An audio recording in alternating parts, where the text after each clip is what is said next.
और और फिर उसके बाद तो अब ये था।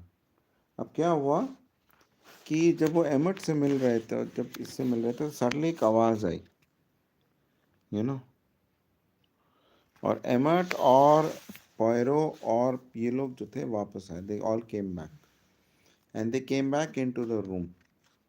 सो once they came back into the room, फिर क्या हुआ? Emmett came on round and he and I went into the dining room together. Miss Johnson and Mrs. Mercado were there already, and after a few minutes, Mr. Mercado, Mr. Reiter, and Bill Coleman joined us. We were just sitting down, and Mercado had told the Arab boy to tell Father Lavigny lunch was ready when we were all startled by a faint, muffled cry. I suppose our nerves weren't very good yet, for we all jumped, and Miss Johnson got quite pale and said, "What was that? What's happened?"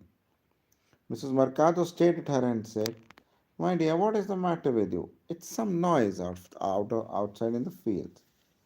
But at that minute, Poir and Father Lavigny came in. "We thought someone was hurt," Miss Johnson said. "A thousand pardons, mademoiselle," said Poirot. "The fault is mine."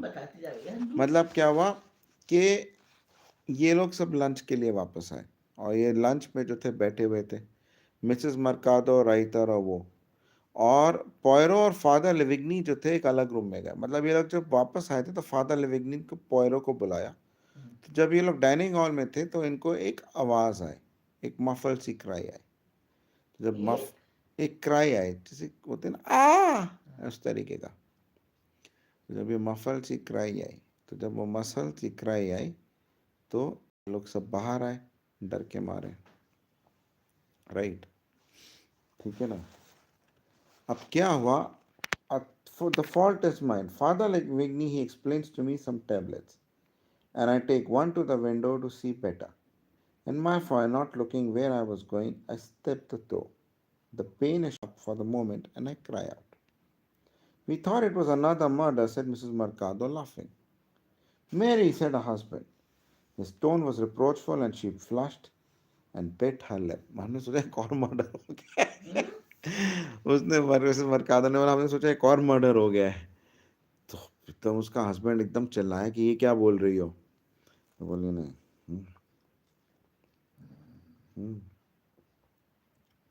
Miss Johnson hastily turned the conversation to the digs and what objects of interest had turned up that morning. Conversation all through the lunch was sternly archaeological. I think we all felt it was the safest thing. After we had coffee, we adjourned to the living room. हम लोग सब जो थे living room में चले गए. ठीक है ना. Then the men, with the exception of Father Levigny, went off to the dig again. Right. Father Levigny took Poirot through into the Antica room, and I went in with them. Father Levigny जो थे Poirot को Antica room. I was getting to know the things pretty well by now, and I felt a thrill of pride, almost as though it were my own property, when Father Levigny took down the gold cup and I heard Poirot's exclamation of admiration and pleasure. ठीक है ना? How beautiful, what work of art! Father Levigny agreed eagerly and began to point out its beauties with real enthusiasm and knowledge. "No wax on it today," I said. "Wax," Poirot stared at me. "Wax," so did Father Levigny. I explained my remark. "Ah, Jay comprehends," said Father Levigny. "Yes, yes, candle grease." Candle grease किसकी बात कर रहे थे? That led direct to the subject of the midnight visitor. अम्मा सुन रही हो? अम्मा उठो मामा, ये क्या बात हुई? माँ, this is very rude. अम्मा ये क्या बात हुई? ठीक है. That led direct to the subject of the midnight visitor. Forgetting my presence, they both dropped into French and I left them together and went back into the living room. You know. Mrs. Mercado was darning her husband's socks, and Miss Johnson was reading a book. Rather an unusual thing for her. She usually seemed to have something to work at. Miss Johnson कोई किताब पढ़ रही थी और Mrs. Mercado अपने husband के socks में थे. After a while, Father Levigny and Poirot came out, and the former excused himself on the score of work. Poirot sat down with us. "A most interesting man," he said, and asked how much work there had been for Father Levigny to do so far. Miss Johnson explained that tablets had been scarce and there had been very few inscribed bricks on cylinder seals. Father Lavigny, however, had done his share of work on the deck and was picking up colloquial Arabic very fast. तो पोयरो आया father लिविंगनी से बात करके और पोयरो ने कहा कि भाई कितना काम रहा है इनके पास फादर लिविंगनी के पास तो मिस जॉनसन ने कहा अमा सुन रही हो कि भाई टैबलेट्स जो थे बहुत कम थे तो जितना काम था उन्होंने फादर लिविंगनी ने किया था और बाकी अपने अरेबिक अच्छी पढ़ रहे थे That led the talk to cylinder seals, and presently Miss Johnson fetched from her cupboard a sheet of impressions made by rolling them out on a plasticine. I realized as we bent over them, admiring the spirited designs, that these must be what she had been working on that fatal afternoon. As we talked, I noticed that Pyro was rolling and kneading a little ball of plasticine between his fingers. एक छोटा सा प्लास्टिसीन की ball जो थी अपनी fingers के बीच में वो कर रहा था. You use a lot of plasticine, mademoiselle, he asked. A fair amount. We seem to have got through a lot already this year, though I can't imagine how. But half a supply seems to have gone. Where is it kept, mademoiselle? Here, in this cupboard. इस cupboard में वो plastic थे वो रखा गया था.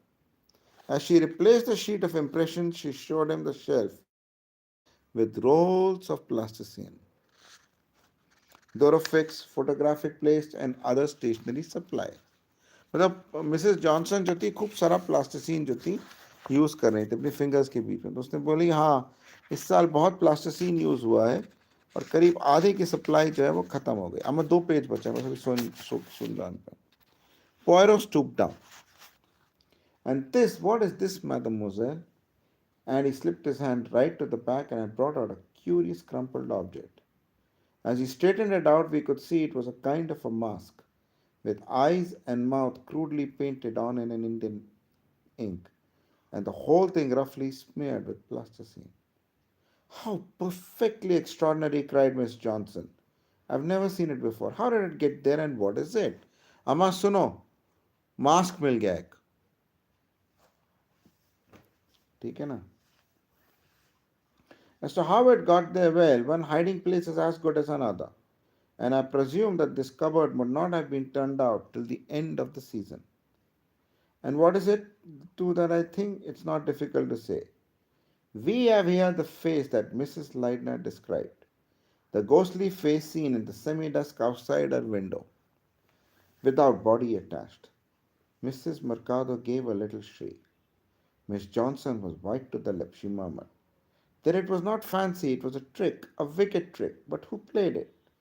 Yes, cried Miss Mercado. Who could have done such a wicked, wicked thing? Poirot did not attempt a reply. His face was very grim as he went into the next room, returned with an empty cardboard box in his hand, and put the crumpled marks into it. The police must see this, he explained. It's horrible, said Miss Johnson in a low voice. Horrible. Do you think everything's hidden here somewhere? Cried Mrs. Mercado shrilly.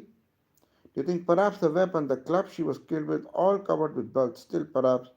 Oh, I'm frightened, I'm frightened. Miss Johnson gripped her by the shoulder. Be quiet, she said fiercely. Here's Dr. Leitner, we mustn't upset him. Indeed, at that very moment, the car had driven into the courtyard. Dr. Leitner got out of it and came straight across and in at the living room door. His face was set in lines of fatigue and he looked twice the age he had 3 days ago. He said in a quiet voice, the funeral will be at 11 o'clock tomorrow. Major Dean will read the service. Mrs. Mercado faltered again something, then slipped out of the room. Dr. Leitner said to Mrs. Johnson, you'll come, Anne? And she answered, of course, my dear, we'll all come, naturally. She didn't say anything else, but her face must have expressed what her tongue was powerless to do, for his face lightened up with affection and momentary ease. Dear Anne, he said, you're such a wonderful comfort to help me, my dear old friend. He laid his hand on her arm and I saw red color creep up on her face, and she muttered gruff as ever, that's all right. But I just caught a glimpse of her expression. I knew that for one short moment, Anne Johnson was a perfectly happy woman. And another idea flashed across my mind. Perhaps in the natural course of things, turning to his old friend for sympathy, and a new and happy state of things might come about. Not that I'm really a matchmaker, and of course it was indecent to think of such a thing even before the funeral even. But after all, it would be a happy solution. He was very fond of her, and there was no doubt she was absolutely devoted to him and perfectly happy devoting the rest of her life next to him. That is, she could bear to hear Louis's perfections sung all the time. But women can put up with a lot when they've got what they want.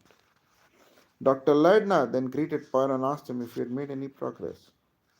Miss Johnson was standing behind Dr. Leidner and she looked hard at the box in Poirot's hand and shook her head. And I realized that she was pleading with Poirot not to kill him, tell him about the mask.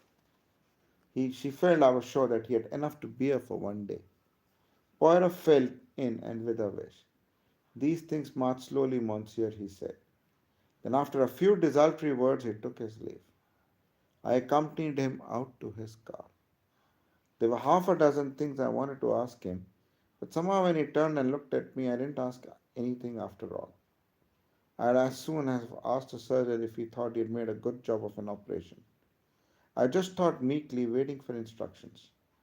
Rather to my surprise, he said, "Take care of yourself, my child." And then he added, "I wonder if it is well for you to remain here." "I must speak to Dr. Leidner about leaving," I said, "but I thought I'd wait until after the funeral." He nodded in approval.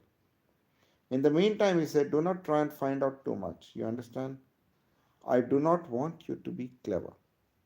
And he added with a smile, "It is for you to hold the swabs and for me to do the operation." Wasn't it funny his actually saying that? Then he said quite irreverently, "An interesting man, that Father Lavigny. A monk being an archaeologist seems odd to me," I said. "Ah, yes, you are a Protestant. Me, I'm a good Catholic. I know something of priests and monks." He frowned and seemed to hesitate, then said, "Remember, he's quite clever enough to turn you inside out if he likes." If he was warning me against gossiping, I felt that I hadn't needed any such warning. It annoyed me, and though I didn't like to ask him any of those things I really wanted to know, I didn't see why I shouldn't at any rate say one thing. "You'll excuse me, Mr. Pyro," I said, "but it stubbed your toe, not stepped or stepped." "Ah, thank you, monsieur. Don't mention it. It's just as well to get a phrase right." "I remember," he said, quite meekly for him. And he got in the car and was driven away, and I went slowly back across the courtyard, wondering about a lot of things. About the hypodermic marks on Mr. Mercado's arms and what drug was it he took, and about that horrid yellow smeared mask, and how odd it was that Poirot and Miss Johnson hadn't heard my cry in the living room that morning, whereas we had all heard Poirot perfectly well in the dining room at lunchtime. And yet Father Lavigny's room and Mrs. Leidner's were just the same distance from the living room and the dining room, respectively. And I felt rather pleased that I taught Dr. Poirot one English phrase correctly. Even if he was a great detective, he'd realize he didn't know everything. खत्म हो गया chapter. ममाप्स